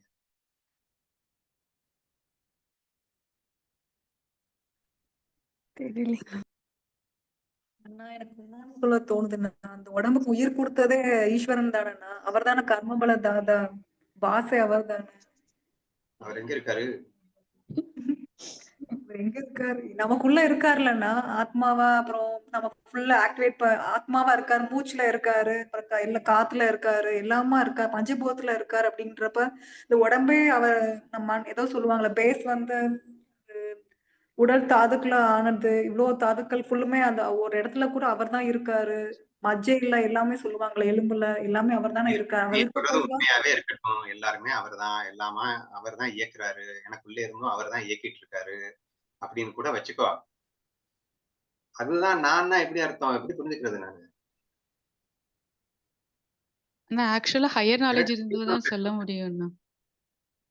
ஆக்சுவலா ஒண்ணுமா அந்த சொல்லு. அவ்யக்த பரபிரம்மம் வந்து சும்மா சுகமா இருக்குது. அது வந்து பொழுது போவதற்காக ஜஸ்ட் ஒரு ஃபன்னுக்காக விளையாடுவதற்காக அஹ், அது வந்து அதுவே ஒரு மாயை அப்படின்னு ஒரு சக்தியை வச்சு ஈஸ்வரனாவும் ஈஸ்வரனா முதல்ல வந்தது. ஈஸ்வரன் வந்து அப்ப அந்த பரபிரம்மம் தான் நானு. அந்த பரபிரம்மம் ஈஸ்வரனா வருது ஏன் அப்படின்னா ஃபன்னுக்காக, மாயைக்காக, விளையாடுவதற்காக. அப்ப நான் அந்த ஈஸ்வரனும் நான் தான். அப்ப வந்து ஃபுல் கண்ட்ரோல், ஃபுல் அந்த இந்த பிளேயர்ஸ் அந்த கிரவுண்ட்ல இருக்கிற அந்த ரெஃப்ரி மாதிரி அந்த இதுல இருந்து அது அப்படி இருந்தாதான் நல்லா இருக்கும் அப்படின்னு அந்த ரோல் எடுத்து பகவானா இருந்து பரபிரம்மே வந்து அப்படி இருந்தது. சார் அதை விட இன்னும் ஃபன்னுக்காக இன்னும் நம்ம வந்து இவ்ளோ அறிவு வச்சு என்ஜாய் பண்ண முடியல. இன்னும் நம்ம வந்து கொஞ்சம் அறிவு வச்சு கொஞ்சம் இந்த உடம்பு வச்சு நம்ம வந்து எல்லாத்தையுமே என்ஜாய் பண்ணலாம் அப்படின்னு வந்ததுதான் இத்தனை அந்த பகவானே இத்தனை ஜீவர்களாகவும் ஜீவர்களுக்குள்ள பகவானே இருந்து வந்து விளையாடுவதற்காக வேஷத்துக்காக வந்தது. சோ இப்ப நம்ம யாரு அப்படின்னா அந்த பரபிரம்மம் தான் ஒரு வேஷத்திற்காக வந்த முதல்ல வந்த அந்த பகவான் தான் நானு. இப்ப இந்த இந்த உடம்புல ஒரு சின்ன ஒரு சிற்றறிவோட இந்த இந்த உடம்பு நான் இந்த உடம்புல இருந்து ஒரு வேஷத்திற்காக நான் வந்து என்ஜாய் பண்றதுக்காக வந்திருக்கோம். உண்மையிலே அதுதான் இயக்கிட்டு இருக்கு அப்படின்னு புரிஞ்சா புரியும். பரவாயில்ல, பரவாயில்ல. கொஞ்ச நேரம் யோசிச்சுட்டு இருங்க. ஒரு 2 மினிட்ஸ்ல வந்துடுறேன். சரி, மியூட் வைத்து.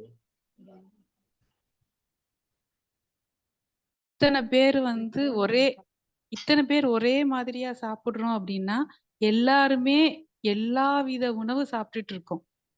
இப்ப வந்து ஒருத்தங்க வெஜ் சாப்பிடுறாங்க, ஒருத்தங்க நான்வெஜ் சாப்பிடுறாங்க, ஒருத்தங்க வந்து ஃபுல் அண்ட் ஃபுல் ஹோட்டல்ல காரமா சாப்பிடுறாங்க, ஒருத்தங்க சமைக்காம சாப்பிடுறாங்க. எப்படி வேணா சாப்பிட்டாலுமே அந்த பகவான் இருக்க போய் தான் நம்ம எப்படி சாப்பிட்டாலும் அதை சத்தா மாற்றி அமைக்கிறான். அந்த சத்தாக அப்படின்னா நமக்கு இந்த உடம்புக்கு என்ன தேவைப்படுது? Calcium, protein, magnesium, potassium, sodium, இன்னும் எத்தனையோ உள்ள தாதுக்கள் இருக்கு. அது வந்து அது எல்லாமே ஒன்னொண்ணுமே ஒரு ஒரு ஒரு ஒரு ரேட்ல வேற இருக்கு. புரோட்டீன் அப்படின்னா இத்தனை பாயிண்ட் இருக்கணும். அதெல்லாம் இத்தனை பாயிண்ட்ல கரெக்டா யார் வச்சிருக்காங்க? நம்மளால ஏதாவது பண்ண முடியுதா? இப்ப வந்து நான் வெண்டைக்காய் குழம்பு சாப்பிடுறேன். நீங்க வந்து சாம்பார் சாப்பிடுறீங்க. ஆனா 2 பேருக்குமே இந்த protein, potassium, magnesium, calcium, sodium இந்த தாதுக்கள் எல்லாமே ஒரே ரேட்ல அவன் வந்து அப்படியே அதே அளவு கரெக்டா பண்ணி அமைச்சு கொடுக்குறான். நான் பண்ணலையே. அப்பனா கண்டிப்பா பகவானுடைய இயக்கம் தான் இந்த உடம்பு அப்படின்னு புரியுது. சரி, பரவாயில்ல. Okay, next. இந்த பகவானே நானுக்கு தான் ஹையர் நாலேஜ் சொல்லிட்டோம் முதல்ல சொன்னது. சரி, ஓகே. அப்புறம் இந்த உடம்பு வந்து எதே மாதிரி இந்த உடம்பு வந்து பிறந்து இருந்து மாறி மறையக்கூடியது.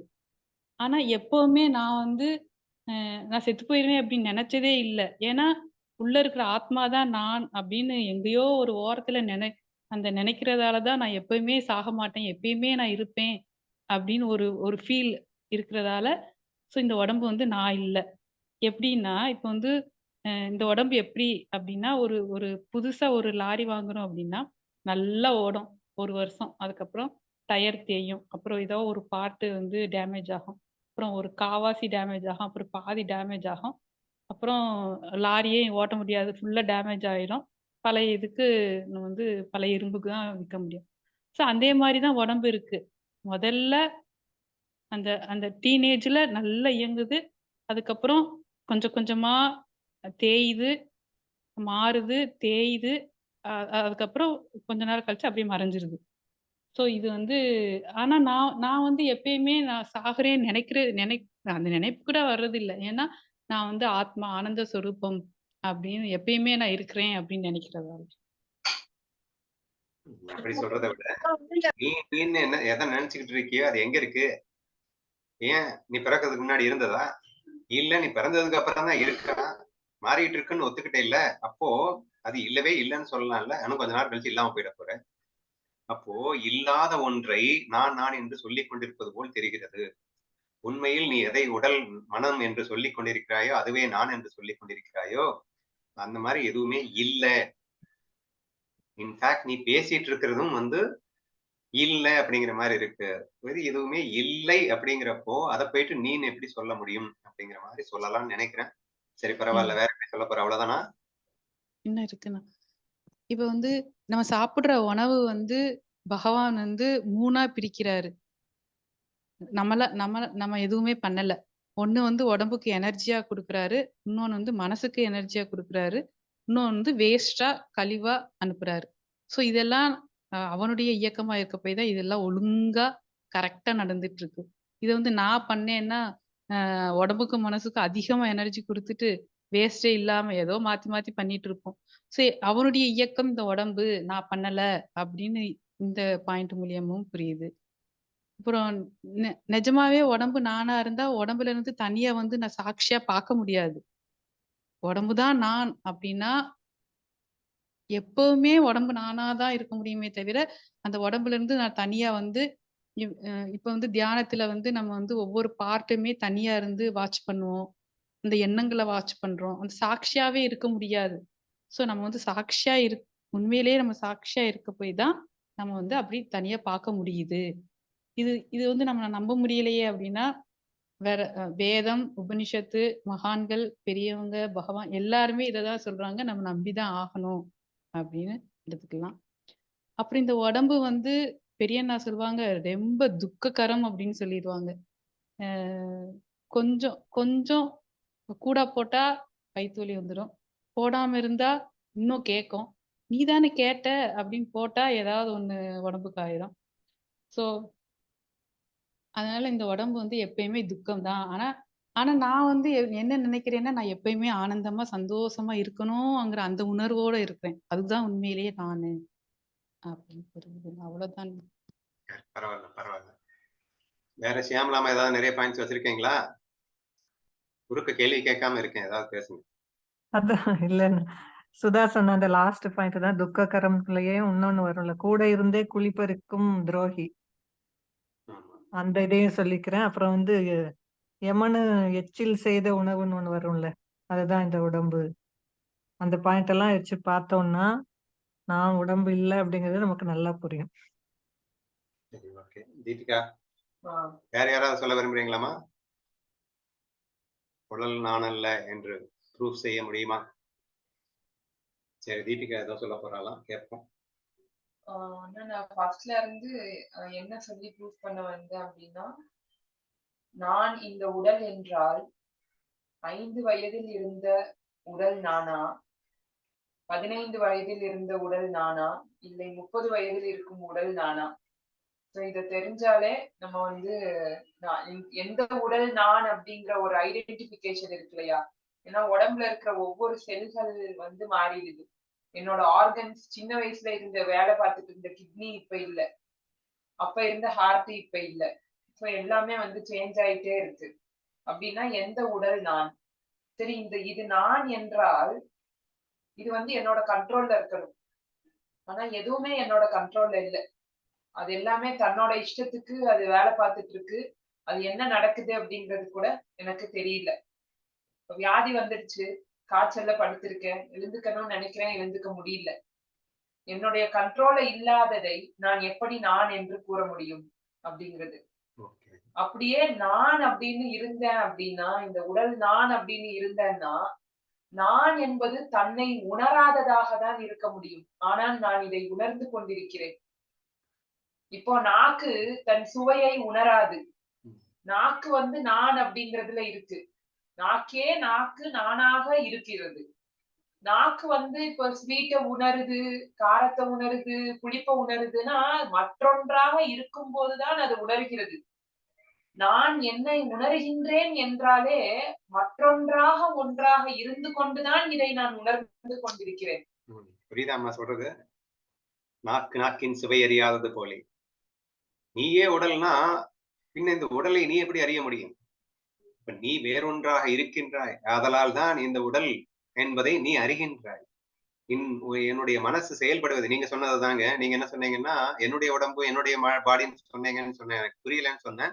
இப்ப எனக்கு கொஞ்சம் புரியுற மாதிரி இருக்கு இவ சொல்லும்போது. இவ என்ன சொல்ல வர்றான்னா, உன்னுடைய உடம்பாக இருந்தால் மட்டும்தான் அதை உன்னால் உணரவே முடியும். அதுவே நீ ஆகிவிட்டால் அதை எப்படி நீ உணர்வாய்? ஆத்ம தத்துவமே அதுதானே. அகம் பிரம்மாஸ்மின்னு ஆயிட்டான்னா, நான் பிரம்மம்ன்ற ஃபீல் அங்க இருந்ததுனாலே அது நீ பிரம்மம் ஆகலைன்னு அர்த்தம்னு சொல்லிடுவாங்க. சரியா? பிரம்மமாகி விட்ட பிறகு பிரம்மமாவே இருப்ப, அவ்வளவுதான். அப்படிங்கிற மாதிரி நீ இந்த உடம்புன்னா, இந்த உடம்பு நான் உணர்ந்துட்டு இருக்கேன்ல, இந்த பாக்குறேன்ல அப்படின்னு எல்லாம் பேசிட்டு இருக்கிறதுல அர்த்தமே இல்லை. மனசே நீன்னா அந்த மனதின் எண்ணங்களை உன்னால் உணர முடிகிறது. எண்ணங்களாகவே நீ இல்லை. எண்ணங்களை நீ அறிபவனாக இருக்கிறாய், எண்ணங்களை அனுபவிப்பவனாக இருக்கிறாய். இப்படி என்றெல்லாம் பார்க்கும்போது கண்டிப்பாக இந்த உடல் மனம் நீயாக இருக்க முடியாது அப்படின்னு கொஞ்சம் டிஃபரெண்டா எக்ஸ்பிளைன் பண்ண மாதிரி புரியுது. அடுத்து இப்போ இத வந்து நல்லா அண்டர்ஸ்டாண்டிங்கா நம்ம பண்ணிக்கணும், வாஸ்தவமா நம்ம புரிஞ்சுக்கணும் அப்படின்னா, ஃபர்ஸ்ட் வந்து அதோட பாயிண்ட்ஸ் என்னன்னா, இந்த உடல் மனம் புத்தி இது எல்லாமே எனக்கு கொடுக்கப்பட்டிருக்கிற டூல். ஸோ இத வந்து எப்படி அண்டர்ஸ்டாண்ட் பண்ணிக்கலாம் அப்படின்னா, நான் விளையாடணும் அப்படின்னு ஒரு டிசைட் பண்ணியிருக்கேன். விளையாட ஆரம்பிச்ச அடுத்த செகண்ட் அதுக்கு உண்டான டூல்ஸ் வந்து எனக்கு வேணும். நான் ஒரு படம் எடுக்கணும்னு நினைக்கிறேன்னு வச்சுக்கோங்க. அதுக்கு எனக்கு ஒரு 4 பொம்மை கேரக்டர் வேணும். அந்த கேரக்டரை இயக்குறதுக்கு மனம் புத்தி ஹீரோ வில்லன். ஸோ ஹீரோக்குன்னா கொஞ்சம் ஆட்ரிபியூட்ஸ், வில்லனுக்குன்னா கொஞ்சம் ஆட்ரிபியூட்ஸ், சத்துவம் ரஜஸ் தமஸ் அப்படிங்கிறது எல்லாமே வேணும். ஸோ இது எல்லாமே வந்து மிக்ஸ் பண்ணி கொடுத்து ஒரு படத்தை நான் ஆரம்பிக்கிறேன். ஸோ அந்த படம் யாரோட படம்? என்னோட படம். ஸோ அந்த படத்துல வந்து நிறைய கேரக்டர்ஸ், அந்த படத்துக்கு ஏத்த மாதிரி அந்த கதைக்கு ஏத்த மாதிரியான இருக்கக்கூடிய கேரக்டர்ஸ் எல்லாத்தையுமே நான் உருவாக்குறேன். ஸோ இப்படி பஞ்சபூதம், உடல் புத்தி மனம், 3 குணங்கள் இது எல்லாத்தையும் கொடுத்து உருவாக்கி அத செயல் நடந்துட்டு இருக்கும் போது அப்படிதான் இந்த பிரபஞ்சம் வந்து ஈஸ்வரனா இருந்து எல்லாமே மாயையில செயல் நடந்துட்டு இருக்கு ஸ்கிரீன்ல. இப்போ நான் என்ன நினைக்கிறேன்னா, அந்த கேரக்டர்ல விளையாடிட்டு இருக்கிற ஒரு பொம்மை நான் இந்த உடலை நான் அப்படின்னு நினைச்சிட்டு, இந்த மனசை நான் அப்படின்னு நினைச்சிட்டு நான் முக்கிட்டு இருக்கேன். இத நானு நானு நானு அப்படின்னு நினைச்சிட்டு நான் முக்கிட்டு இருக்கேன். ஆனா அந்த ஈஸ்வரன் என்ன பண்றான்னா, இது உன்னுடைய டூல், இது நீ கிடையாது, இதை உணர்ந்து கொண்டிருப்பவன் நீ அப்படின்னு என்ன உணர வச்சுக்கிட்டே இருக்கா. இப்போ இத எக்ஸாம்பிள்ஸ் மூலமா பார்க்கலாம் அப்படின்னா, ஒரு கண்ணாடி முன்னாடி போய் நான் நின்னுட்டு இருக்கிறேன். நின்னுட்டு கைய தூக்குறேன், அதுவும் தூக்குது. காலை தூக்குது. தலைய சொரியுது. சோ இப்போ என்ன மாதிரியே ஒரு உருவம் அது. ஆனா அது நான் இல்ல. நான் கைய தூக்கணும்னு நினைச்சா தூக்குது. நான் என்னெல்லாம் பண்றேனோ அது பண்ணுது. நான் ஓ அப்படின்னா அதுவும் அது பண்ணுது. ஆனா அது நான் கிடையாது. அது என்னன்னா என்னுடைய பிம்பம். அதே மாதிரி ஈஸ்வரனோட பிம்பம் நானு. அப்படி இருக்கு.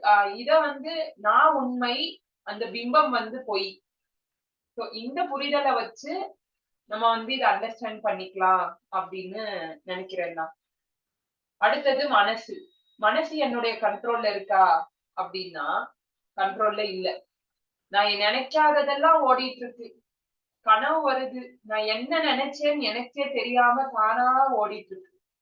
நிஜமாவே எண்ணங்களே நானாக இருந்தால் இது என் எண்ணம் அப்படின்னு புரியாது. எப்படி உடலுக்கு சொன்னேனோ அதே மாதிரிதான் நான் இதுவும் வந்து இந்த எண்ணம் இது நல்ல எண்ணம், இது கெட்ட எண்ணம் அப்படின்னு ரெண்டையும் பிரிச்சு பார்த்து அண்டர்ஸ்டாண்ட் பண்ணிக்க முடியுது அப்படின்னாலே அங்க ஒரு பார்வையாளனா இருக்கிறதுனாலதான் என்னால அதை புரிஞ்சுக்கவே முடியுது. அப்படி இருக்கும் போது அந்த மனமும் நான் இல்லை அப்படிங்கறத புரியலாம். அடுத்து புத்தி. இப்ப புத்திக்கு போனோம் அப்படின்னா புத்தி இது கரெக்ட், இது தப்பு, இது செய்யணும், இது செய்யக்கூடாது அப்படிங்கறத நிறைய ரூல்ஸ் அண்ட் ரெகுலேஷன்ஸ் போட்டு வச்சுட்டு வேலை பார்க்குது. இப்ப எனக்கு இது நல்லது, எனக்கு இது கெட்டது அப்படின்னு சொல்லி, இப்போ எனக்கு இது நல்லது இது கெட்டது அப்படிங்கறத உணர்த்துறது யாரு, அது சொல்றது யாரு?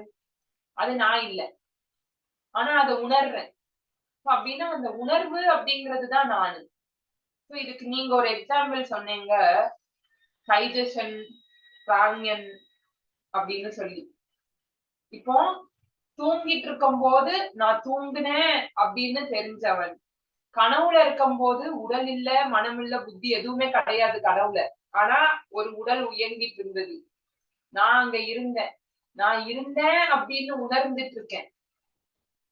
அவன் அப்புறம் விழிப்புல இருக்கும் போது அதே மாதிரி நான் இருக்கேன், நான் நடக்கிறேன், நான் அது செய்யறேன், நான் இது செய்யறேன் அப்படின்னு நான் செய்யக்கூடிய அந்த செயல்களை எல்லாத்தையும் உணர்ந்துட்டு இருக்கேன்.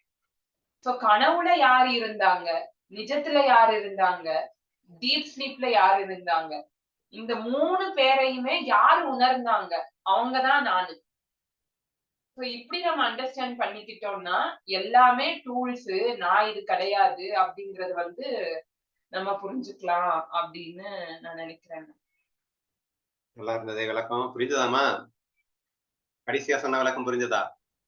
புரிஞ்சதுன்னா ரொம்ப அற்புதமான விளக்கம் கடைசியா சொன்னது. என்னுடைய பதில கூட நான் ஆட் பண்றேன். ஆக்சுவலி 3 நிலைகள் நமக்கு இருக்கு இல்லையா?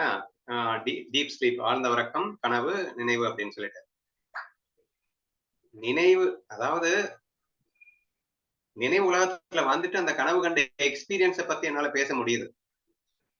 அப்போ நான் இந்த உலகத்துல இருக்கிறது நானா, அந்த உலகத்துல இருக்கிறது நானா, டீப் ஸ்லீப்ல இல்லாமல் இருந்தேனே அவன் நானா அப்படிங்கிற பெரிய கன்ஃபியூஷன் வந்துரும். எதுல? இந்த உடம்பே மனசே நானும் நான் பேசிட்டு இருந்தேன் அப்படின்னு சொன்னா, அப்ப அது யாரு, அப்ப அது யாரு? இந்த கேள்விக்கு விடையே இல்லை. அப்ப நீ இந்த 3ஐயும் உணர்பவனாக இருப்பவனாகத்தான் இருக்க முடியுமே தவிர, நீ எப்படி இந்த உடல் மனமாக இருக்க முடியும்?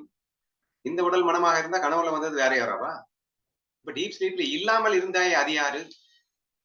அனைத்தையும் அறிபவனாக இருப்பவனே நீயாக இருக்க முடியுமே தவிர இந்த உடல் மனம் நீயாக இருக்க முடியாது. அது கடைசியா அவ சொன்னது. ஃபர்ஸ்ட் இதே பேசிஸ்ல தான் சொன்ன. நீ அதுவாக இருந்தால் நீ அதுவாக மட்டும்தான் இருக்க முடியும். அதை முன்னால் உணரக்கூட முடியாது. அப்படி இருக்கணும். அந்த உணர்வாக மட்டுமே இருப்பவனாக இருக்கும். இன்னொன்று வந்துடக்கூடாதுல்ல. அப்ப இன்னொன்னு நீ உணரல அப்படின்னு சொன்னா, அப்ப நீ சாரி என்ன சொல்றேன், 4 விஷயத்தை உணர்ற அப்படின்னு சொன்னா நீ தனியா வேற ஒன்னா இருக்க அப்படின்ற மாதிரி அர்த்தமாயிடுது. உணர்வதை நீ என்று நீ சொல்லிக்கொள்ள முடியாதல்லவா அப்படிங்கிற மாதிரி சொல்லியிருந்தா இந்த 2 பாயிண்ட் கொஞ்சம் வேலிடா இருந்ததுன்னு நினைக்கிறேன். வேற யாராவது சொல்ல போறீங்களா? நான் சொல்லட்டுமா? புதிய நண்பர்களுக்கு ரொம்ப போர் அடிச்சிருக்குமே, கஷ்டமா இருக்கா? சண்டே கொஞ்சம் அந்த மாதிரி ஹையர் நாலேஜ் டிஸ்கஸ் பண்ணலாம் அப்படின்னு நினைச்சிட்டு இருக்கேன். இன்ட்ரெஸ்டா இருந்ததுண்ணா. இன்ட்ரெஸ்டிங்கா தான் இருக்கு. அண்ணா, மஞ்சு அக்காவோட விளக்கம் ரொம்ப நல்ல விளக்கம்னா. நல்லா புரியாதவங்களுக்கு கூட நல்லா ஆழ்ந்து அந்த அர்த்தத்தை சொல்ற மாதிரி இருந்துச்சு. நம்ம எல்லாமே ஒரு என்ன சொல்றது, கடவுளால் ஆட்டி வைக்கப்பட்ட ஒரு பொம்மைகள் மாதிரிதான். இப்ப நம்ம நாடகம் நடிக்கிறதுக்காக மட்டும்தான் வந்திருக்கோம், நம்ம எல்லாமே ஒரு கேரக்டர்ஸ்ல தான் இருக்கோம் அப்படின்றத ரொம்ப அழகா ஆழ்ந்த விளக்கம் நல்லா எல்லாருக்குமே நல்லா புரியுற மாதிரி சொன்னாங்கண்ணா. ரொம்ப நன்றிண்ணா. ஓகே, நான் ஸ்டாப் பண்ணிட்டு ஃப்ரெஷ்ஷா ரெக்கார்ட் பண்ணிக்கிறேன்.